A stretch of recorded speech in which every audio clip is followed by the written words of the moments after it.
Atua. Ia tau selo tu soifua ma tātou wola. E titi fo ilanga whawhiloai. Whaatalofa I paanga uma le Maota Samoa Viiga le Atua. Ia o whaiawona whaafonga mai mo mai. Lunga o penga te whailangi tātou tāpua inga masani. Mai se fo io. Polo kalame al Maota Samoa Viiga le Atua ia stai tasi. Whaaftai leanga le leo le Atua. Ia ua e ulavo ina telefi tāma whainga tāi whia ngai mai tātou ma le tātou sāwaling. A lo malutia pelo to soifua ma lo mātou wola I ona awanga le lei. Au te whaafelo I atu mo whaatalo whātu, ia te autou uma le suafa mamadu le tuatolu taspa ia. Ta male alo ma le anganga sā. O maia, si utatu tapu I atu I le atua I le nei tai au.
Pese le ali I le pese fou.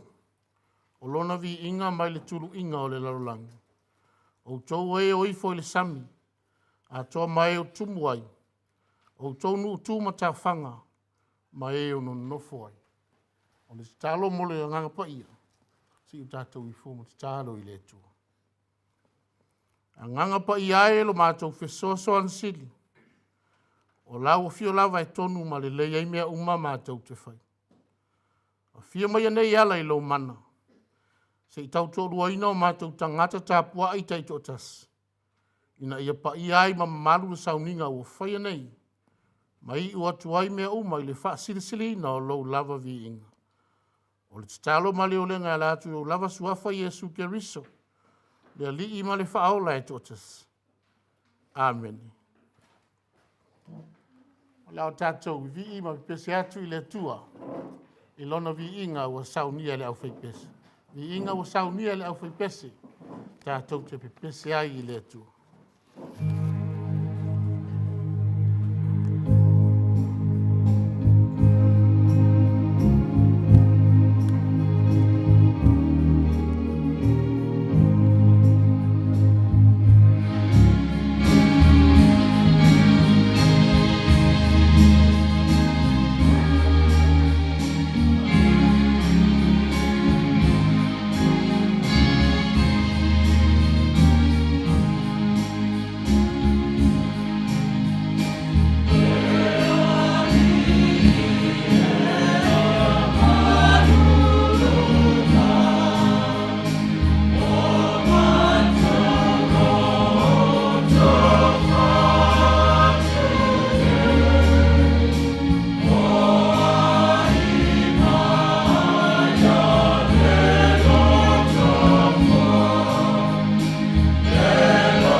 whaitawina fiong pa ia le tātou ali. O le tusi whiriwhiria ma le whiangainga tuai. Tusi le perofeta o Isaia lo na matau pe fasi fulu ma le lua. Tātou whaitau whiawa wai ma le whai upe se fulu. Sa ia whaangata le whai upe se fulu ma le fitu. Isaia e fasi fulu ma le lua. O le whai upe se fulu. E whaangata le whai upe se fulu ma le fitu. Tātou te whaitau whiawa wai e peo na masani ai. Whaafonga maia. Nisi nei wa fionga pa ia lo tātou wali. Pe pesa i le ali i le pesa fou. O lona vi inga mai le tulu inga o le lalolangi. O tau oe o ifo i le sami. A toa mai o tumu ai. O tau nu utu ma tā whanga. Mai o no nofo ai.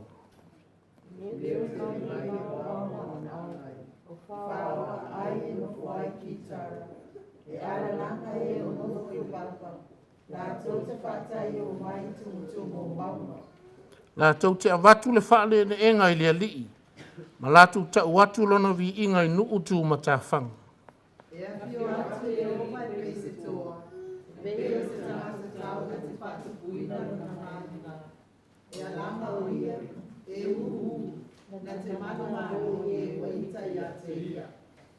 Ua levalo u whaalolongo. Ua ou lenga ngana. Ua ou ono sai. O te ui o e pei o le whawhine ua whati ngā. O te ngā e ma o mā pusela whaatasi.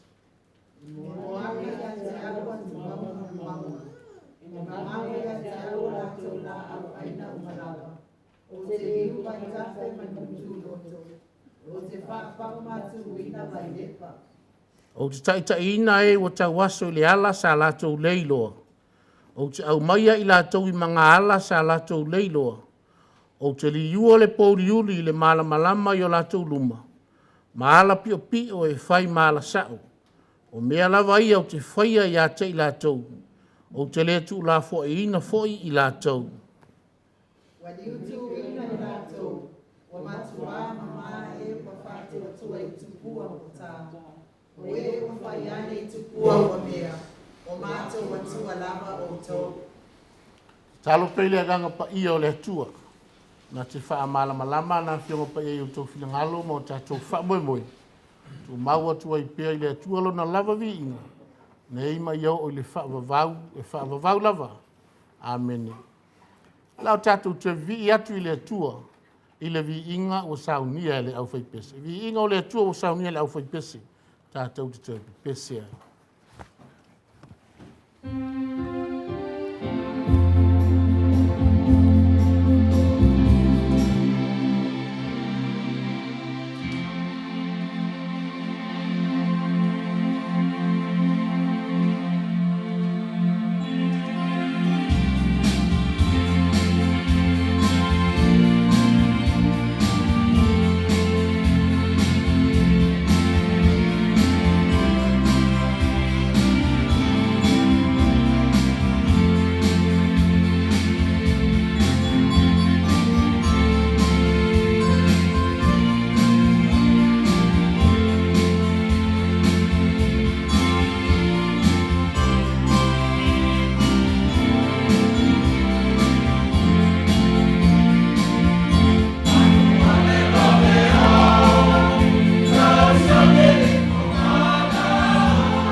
sangati e tatou talo sanga.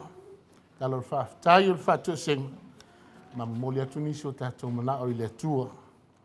Tiu tatou i fom talo i le atua. Le atua tolu tasi pa i ai. Le tamā le alo ma le angangsa. E tolu lava usuafa a e tasi la ua fio. O le tupu o le langi a tua fo i malalo nei. Le atua o lo soifua pea lava pea e whaavavau. O le amatanga la ua fio ma le ngata anga o mea unga. Whaafitai ua mātou toi au whanga poto le nganga fia fia. Le neita e au lo ua spaia. Lo mātou tāpua inga i la ua fio. E peo na masani ai rua i asao masina taitasi. O le vivi i ma whilangia i au vi inga. O talu talonga ma le whaasoa i au fionga pa ia. E maise lo mātou wha manatu ina pea. O le maliu ma le toitu i fua manu malo a o ke riso ma le oti ma le tunga mau. E ala i le tali suanga pa ia. Whaafitai wao nisi o whanau alo a inga lotu. Lo au mau i atunu e ma mau. Wasi asi mai ma mātou wheloa i whare tāpua inga i le nei tai au. Whaafitai leli e iawanoa e saunia. O ma whai ai ona o mātou mafuta ma i lato.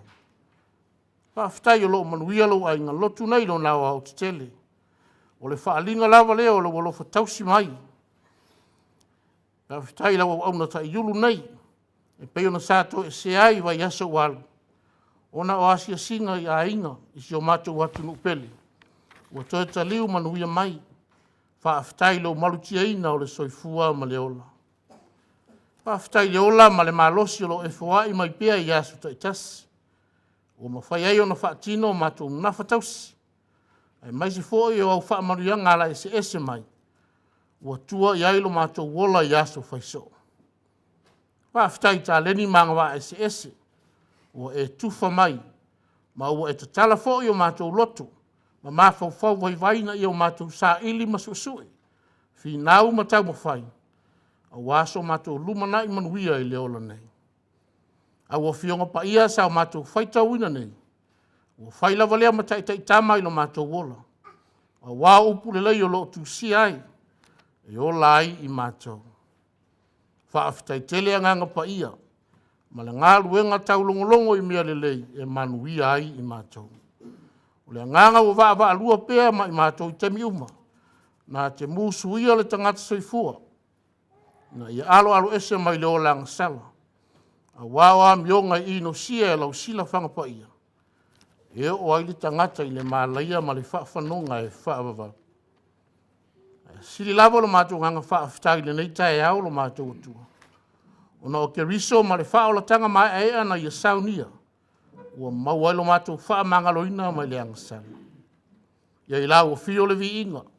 Le whaamanu ma le whanetanga. O le mamalu ma le pule au au. Nei māso uma e whaavava. Whaamangalo le ifonga lo ai ngā lotu nei le li ie. O mea ua vai ma le ato toai mātou. O lo mātou olenga. Ma maa ia i mātou uma le toto pa i o ke riso lo mātou li whao. Mātou te talo i lau o fio i le nei taia. Se e whaamanuia lo ai ngā lotu nei. Ia tau tolo ina pea e lo wanganga pa ia. A lato au nanga ma fuafuanga. Mō le manuia o ai. Whanau ia o onga e maisi fo i o whanau o whai wina le tau mawhai. Whapea ina fo i whanau iti tau sia si tonu o ai. Anga le lei lau o fio ma whaamanuia ia i lato.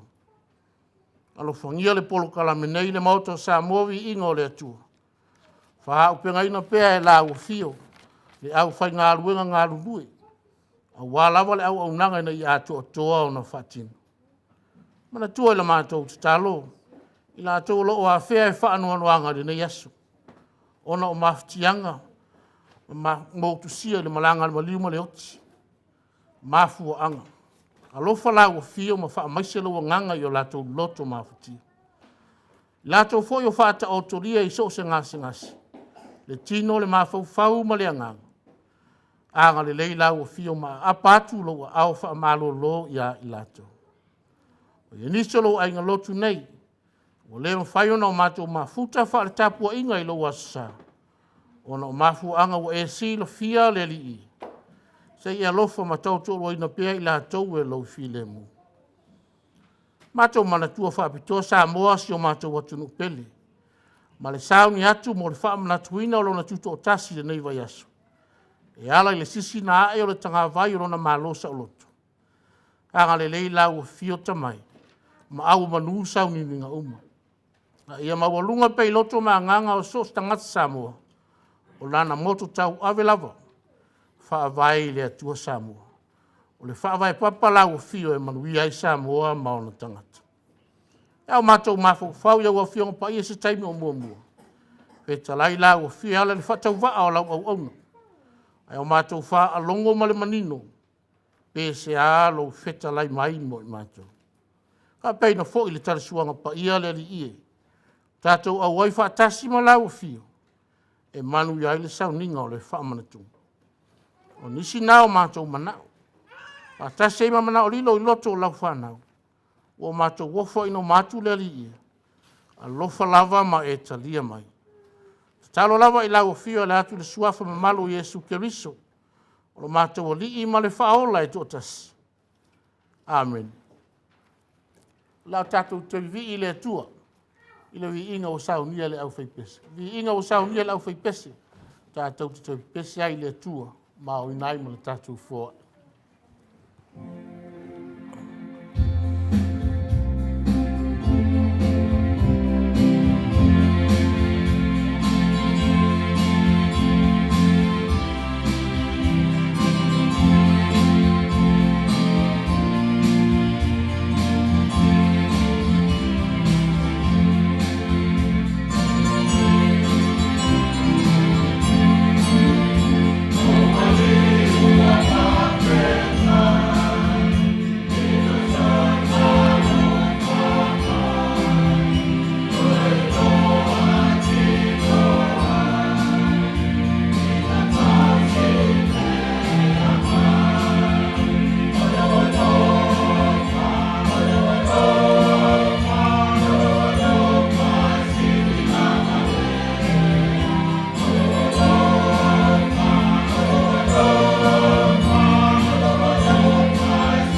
O le talo mo le whaapoiaina o le fuai. Si o tātou I fuam talo I le atua. Talia mai ale fuai whaatau waa o foi ne lau whanau le nei tai ao lo mātou atu. Se I alofa ma whaapaia. Whaapaia whaatasi ma lo lato soifua au nai so seala. Ina I ao ngā pēle tautua ina o lau ngā ruenga paia. Talo male o le ngā latu lo lava suafa Yesu Keriso. O lo mātou o lii ma le whaaola o le na whaia le fuai sidi. Amen.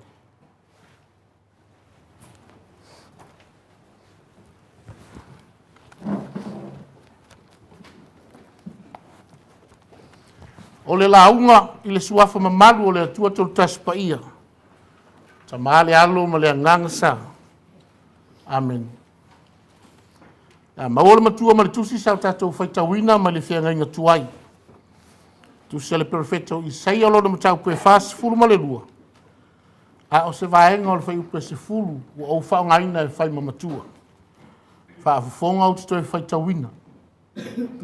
Pe pese I le ali I le pese fau. Pe pese I le ali I le pese fau. Whai maile manatu au tu o lo whai ma au mafau fonga o le so. Usu se pese fau. Sing a new song. Usu se pese fau. O pese ua whamatalaina. O le tu whata singa o langona ma mafuanga. O musika ua fesoa soani. E wha ailoa I langona ese o le tangati soifua. Fia, wha noa, ma isi lava o langona masani. Ai masi fo le toi wha manatu ai o ni mea sa tutu. O pesenga fo. E mawhai ona taa ina maia le wha longo. Ma tu wha sia I tangata e to tele le nganga e tas. A o le pese fo. O se vaila au o ngā tele. E tafi e se ai mawhatianga. Osu se pese fo o lona winga. O le tau mawhai lea mo se whātunga fau. E le I wha alongo mua iai. E fōlinga wha pēa le wha moe mawalunga. O lo ta ui le wha au moli mai le perifeta o Isaia. Mo le nuu o le atua.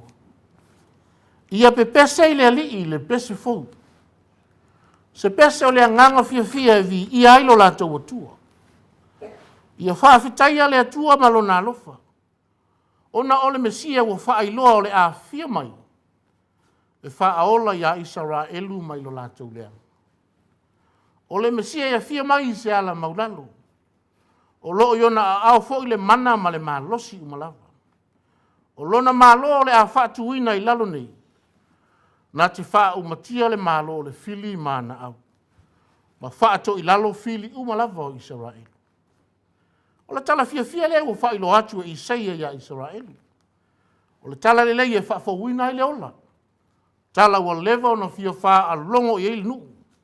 A wau tau sa ngā o nofo polonga I Papelonia.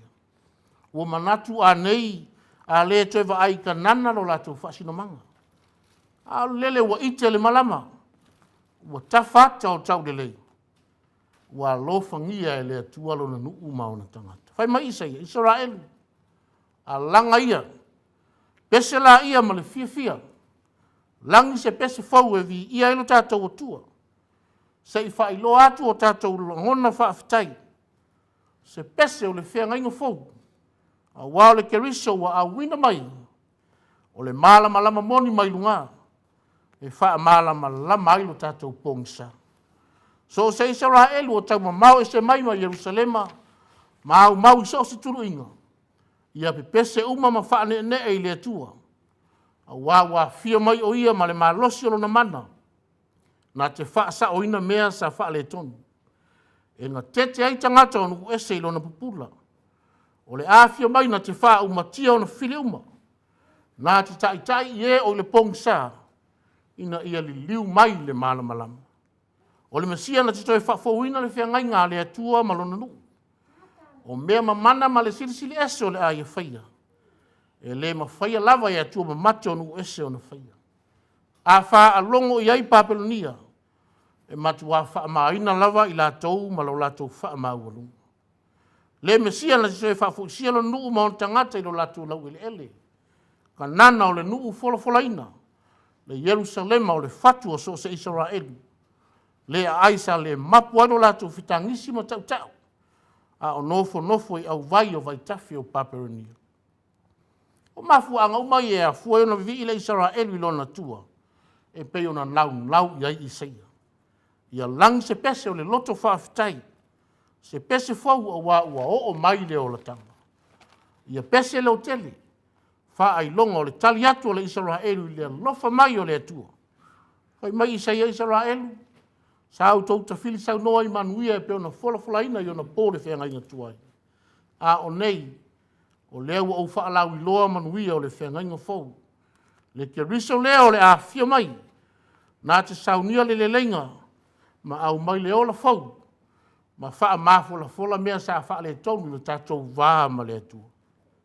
Ioi, wha la i au lofa le perfecto Isaia.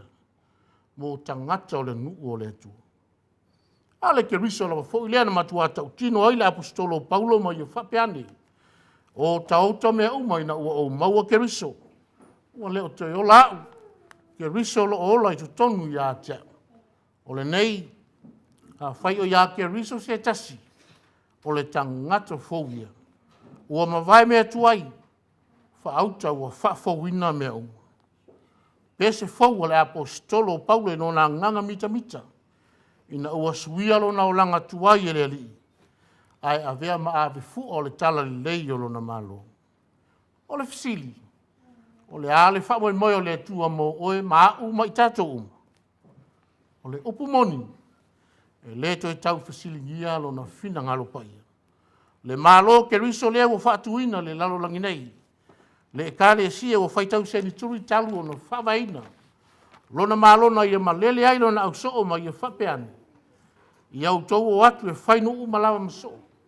Ma papati so atu le suafo le tama. Ma le alo ma le anganga pa ia.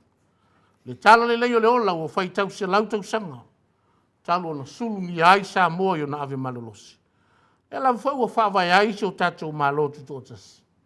Whaavai i le atua Samoa. O la tatou pese. Ia whai i tatou masoo. E wha wau ina pia le tala ina o le tala le lei o le wha o le tanga.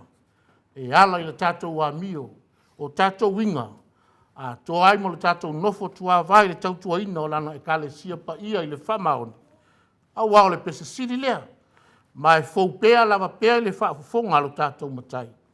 E mātanga o fia i lana sila whanga pa ia. E mā lia fo i lana wha fufonga. A la tātou tali atu lava lea i lo nā lofa mai. Tau lava ina i o tātou wola, ma sāwa vari ai i a sou.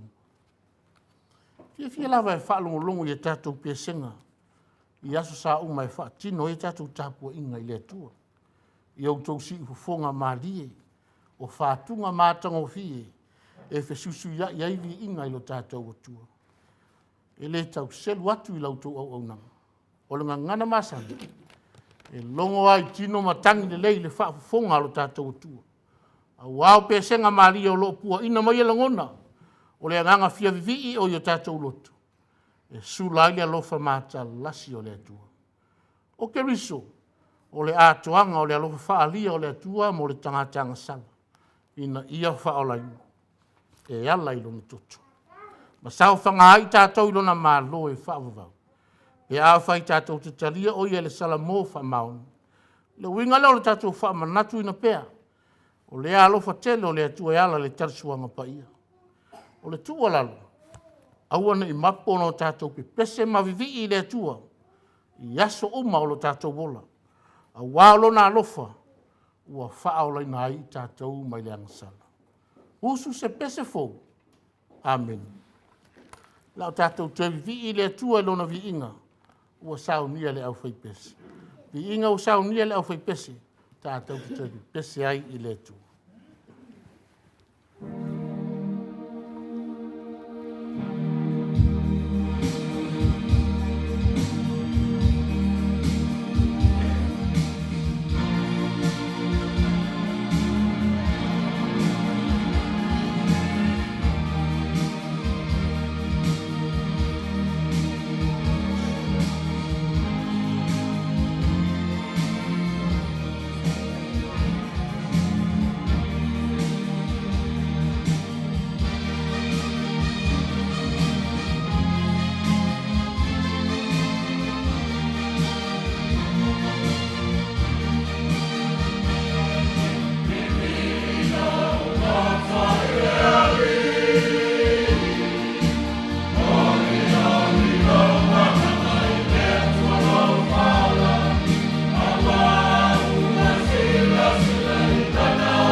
sauninga o tasu o pa ia o whamalaki. I tātou tātou. Ma futa mai e lau fio lo mātou tua ia i mātou mane. Mātou saunga whaatino o sauninga o le tasu o pa ia o le whamalaki. Ia o mātou whaialawa ma le whaetete. Ma tusa ma le whaatonu. Ma ia i uai mea uma i le vi inga o lo suafa. E ala lava ia Yesu ke riso le li whaola la mātou tātou. Amen. O usa pe leona o le ali. Whonga mai e upo le whaatonunga o le tarisuanga pa ia o tātou ali o Yesu Kerisu. E pei ona maua mai le apostolo pau. O au foi, na o maua mai le ali le mea na o tui nā tuai i ate auto. O lea lava po na whaalata i nā ile li o Yesu. Na ia tango ai le areto ua ia whaafitai. O na tofi ai lea ma whai atu. I nā tango ia i nā ai. O lo tino le nei o tofi masui a outou. I outou whaia le nei mea ma wha manatunga i atea. O ia whapea fo i le ipu ina ua umo nā ai. Ua whapea atu. O le ipu le nei o le whengainga fo le lo toto. I outou whaia le nei mea ma wha manatunga i atea. Ia so umatou te wheinu ai. A wāwa so umatou te ai le nei a reto. Ma wheinu le nei ipu. Tau te whaai loa atu ai le maliu o le ali.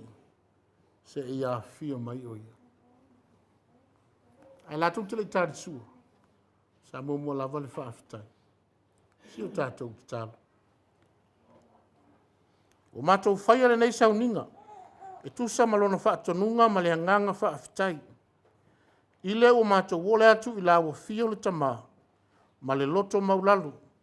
Ia tusa ai malau fina ngalo. Na ia mātou langona mautinoa lo au ai whaatasi mai. Ma lau alofa tūnoa. Ia e au ina ifolo wa nganga pa ia. I lunga ia i mātou, ma lunga o au lava me alofa le areto ma le waina. Na ia avelo mātou a ai ma feinu. Ma avanoa lo mātou au ai whaatasi le tino ma le toto lo mātou wali. Fe soa ni mai. Ia avelo mātou ma futa whaatasi ia ke riso. Ma ala mātou te tutupua e ai i le alofa ma le loto ngā tasi ia teia. O le ua avea mau, ma ua tatau o na vi ia. Whaatasi ma la ua fia o le tamā, ma le anganga pa ia. Nei, ma e o le whaavavau lava. Amen. Uma le whaafitai o le tangolo Yesu le areto. Tofi me whetala iatu yon so. I nā tango ia i nā ai. O lo tino le nei o tofi masui a outou. I outou whaia le nei mea ma wha manatunga i atea. O ia whapea fwoi leipu ina wa umana lātou ai. Si tia ma whitala iatu. O leipu le nei o le whiangainga fwoi leila o toto o wha malingina. I outou whaia le nei mea ma wha manatunga i atea. I aso uma tau te whainu ai. Ma o la whapea fwoi no tātou whaia. A whaia tau au ina le areto. Ta lia loa ma le loto whaafitai. Swatu. Areto whatu sa tino keriso lau pai.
Whai e tawa ana le wei.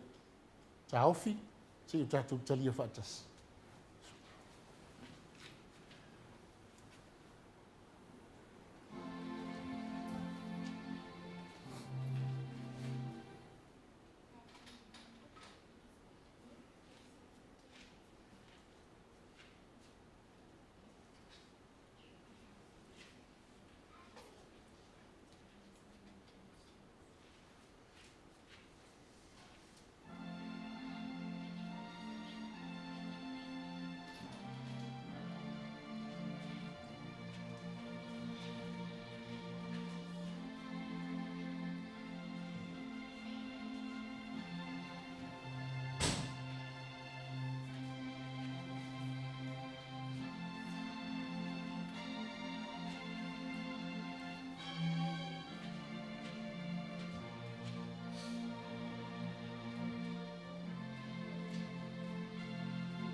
Te lai ke wiso.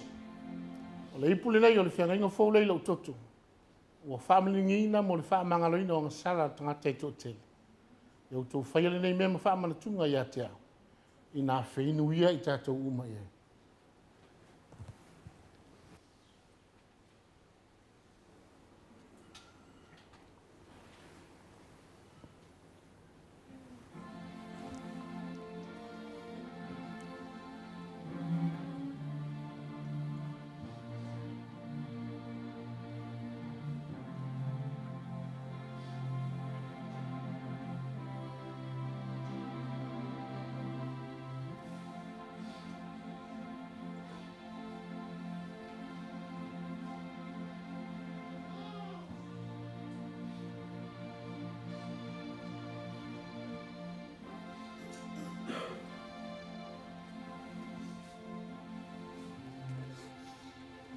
Si o tātou whaau te talo.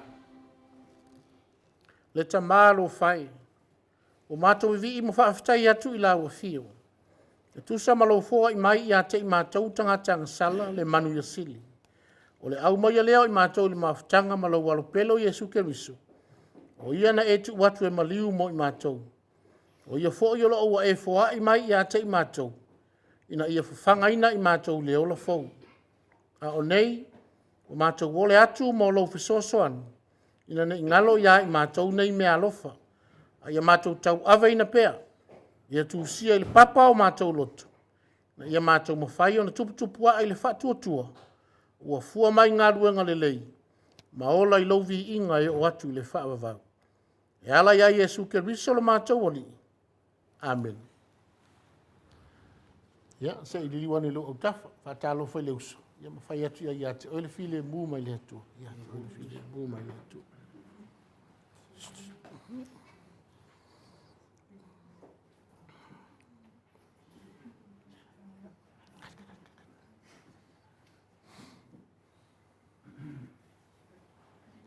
Tai, la tatou fai o sauninga, i le viiga o saunia lau fai pese, viiga o saunia lau fai pese, tatou te fai o sauninga, ia su atu te akono mo le whaamai eino ngā rua.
la le tau la foma.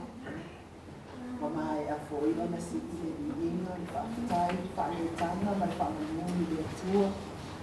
Ea nei tarisanga sa sanue sisuna le whapeangaina no Samoa, no le atua. Reverend e sau asoa Viiga le angara. Whaatai po i le upu fola sa maana vaina i le tai au. Whainava lea ma whaamarasi au. Yo mātou tangata au mātou Sababali ai fo i Viiga na ni te le whaitama, ni te le pupukara.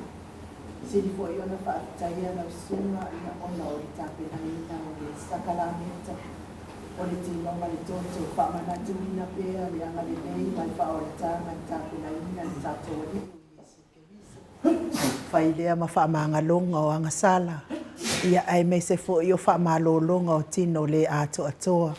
O le mamalu le atunu, me se fo i le whaafonga mai nunga o pe au mangalungalu le ea.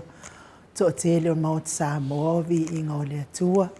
Tauia ina ianga ia ai le ngata fo i lea o le whelangi. A ina o na Viiga e sana si tia i pea. Lona alofa ma lona anga le leia i tātou ia so taitasi.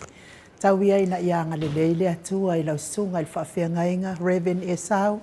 Ma ua pēa lo mālosi whaleanganga mai le atua. Whaua wai pēa tātou tapua inga i amatanga o māsina taitasi. Ai le ngata fo i lea o lo soifua. Whaleanganga. Ia wale fola ina o lana tala i le lei. Tele ni anganga ia ina mo le atua. I le whaafonga mai lunga o peau mangalungalo le ea. Ma ua fo i lo soifua mālolo ina Reverend. Ia whianga i fo i matiute mawhaiva. Pei ona tatofi ai e le atua i neifonga ele. Staimi fo i atua ma le fua. Ta ape le fili ali anga le leile atua ma taitai fili mui. Maota malawa. Ia whapena fo i le. Kalesia nei tali mau le alofa ma le anga le leio le atua. Ia manuia tele lau sunga le whawhenga inga. Ono Yesu. Amene. Au le i whai wino tatou sauning. O te tali tonu e le aia seisi upa siri hatu i lunga o le whaafitai. Le nganga fo i lea e mawhauna o fia lava e whaafitaia lo tau wanga le lei o le whaamalo si mai le tāpua inga. A mai sua si tali fua i tau watu tusa o le saunoanga pa u i le asa ma le asa wa i le mamai a te au. E le mawhauna whaatino le tātou sauni ia pe ana le sia noa lo tau au ai mai o le lei asu. Le mo pa u saunoanga fionga le ai tamaitai o le Maota. Ia whaafitai ai fo i lau tau pa ia ma lau tau mamalu. Ia le whaamalo si mai tātou tāpua inga. Ai mese fo i. Ia o loo whaatau waa ma le whaatino ino le tātou sauninga. Tari tonu. E le tau whaafitai ai au lava o le mea. Ia au tau te talo. Ma whaiona manuia o mātou whaiva. Ma wei o mātou mawhau whau. Ia o mātou whaafitai ai le atua. O lau o i mai pia na whaamanianga e ale le susia o au mawhau whau. Ona whaamatala na whiona pa ia. Ia whaatino ia tātou sauninga. Ia Samoa mua masina taitasi. Whaafitai tele mo whaamanianga. E le titi le whaafitai. Ia o i lātou e sa ngā pātia. Mātou le teu wino le tātou. Malu nei o whai tātou tāpua inga. Ia e mese fo i o le. Tapena ina o lao ai pa ia. Ia wale sauninga o le whaamanatunga. Mese fo i o le auso. Le sauninga o le tātou fua. Ia mese o le sangalue. Wale tau tuino le tātou whamanatunga. O ia mea uma ua whai. O loo sila fonga o le atua. Nā te whaamanu i hatu au tau tiuti ma whaiva. Ngā lulu ai tono le tātou ngā luenga. Ia o tau sia le lofo le li. Ia sia singa fo i o le atali ma le tō lua ma le whanau. Pe o le tātou mafuta whare tāpua inga. O iai lau whanua o sini nei. Ia le asiasu e tō taliu lauto i atu nuu. O au mauai i a le leile ri i soifua ma leola. Au a pēa le malosi e wāta leni. E ala mai tamau ainga o le atua. I le ngata lea mana tu e tātou. Talo nei tātou ainga, tātou le mafuta whare tāpua inga. Au nisi o tūtua no le malafia. E fwe nisi o tātou mātua. Whaata o toria pēa i ngasa le tini. Ia mana tua pēa tātou talo. Ana whangia le ri i whaupoporo soifua tulu. E tātou te mafuta i pēle o nei. Pa mea umalawa u whaia. Ia whai mo vi inga o lo tātou atua. Lau tātou whai ua te tālu. Tu mau mai o mātou lunga umanei, le manuia ma le file mua lau o fia o le atua le tamaa. Le lofa siri esa o Yesu ke riso le li ma le whaola. Mafutaina i mātou umalawa e lau nganga pa ia. Nei ma ia o le whaavavau lava. Amen.